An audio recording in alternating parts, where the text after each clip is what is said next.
natin. Sige, i-release mo.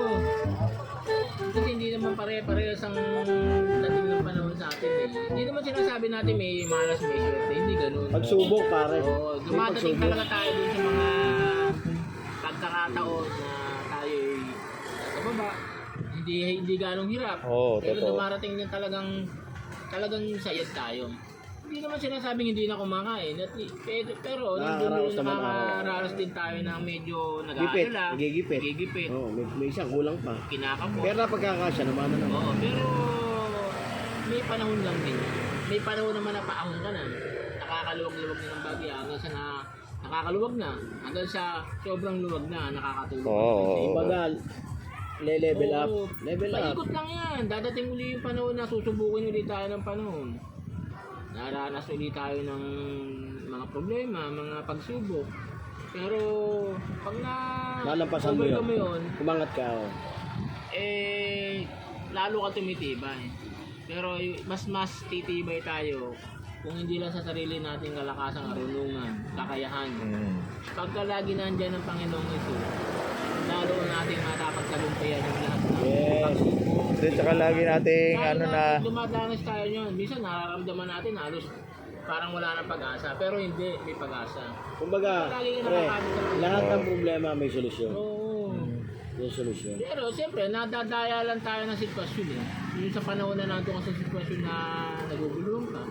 Pero kapag Napakaganda ng tayo. unang-unang mo, sa Panginoon ka nagtuwag. Yes. Alam mo pagsubok. Lalampasan. Pagkatagumpayan mo yan. Kasi hindi lang ikaw ang nag-iisa.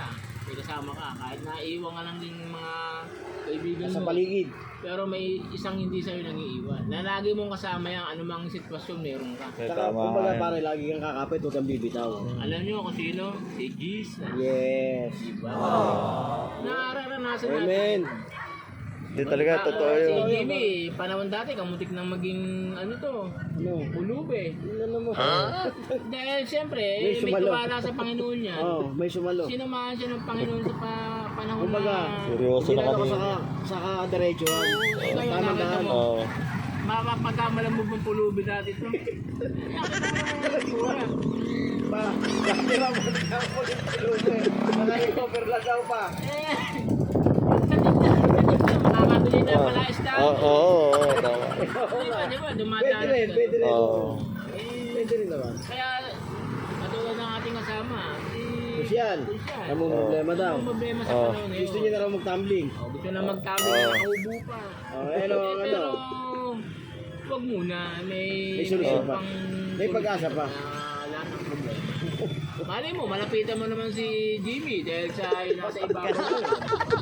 Nahiraman mo ng pera. At baka kailangan mong ano. Nagdamay na ako. Ay, ito pa isa. Oo, yan, May pwede tayo, yan. may problema din yung permit. Pero hindi niya nilulutas. Pasa ang dokumento. Pasa na yun. Nagsasalita na ba na magtatambling yan? Oo, di magsasalita yan, di ba? Ay, ayaw mo. Di ba? Oo. Kompleto na yung permit. Oo. Pinasa niya na. Oo. O, nasa madaling salita, may pag-asa na. Oo. May liwanag ng mata talaga. Oo. Maghihintay lang. Ah? Sa pulo daw yung pag-asa. Kaya tayo, matuto tayong magtiwala Okay. sa Panginoon. Ayun nga, yun nga. Siyempre, sabayan natin ng kilos. Ah. Hindi pwedeng parang yung kasabayan na Tamad. sa Diyos ang Awa. Awa, nasa tao. Totoo yun, totoo yun. Oo. Eka nga, kikilos ka pa rin. kilos ka pala. Hindi pwedeng si Juan tamad tayo, nakanganga ka na, babagsakan ka ng ano, ng bayabas. Oo. Eh parang pagnganga mo, pag bumagsak ipot. Oo. Kumbaga, itutuloy mo pa rin yung buhay mo. Itutuloy mo pa rin yung buhay mo.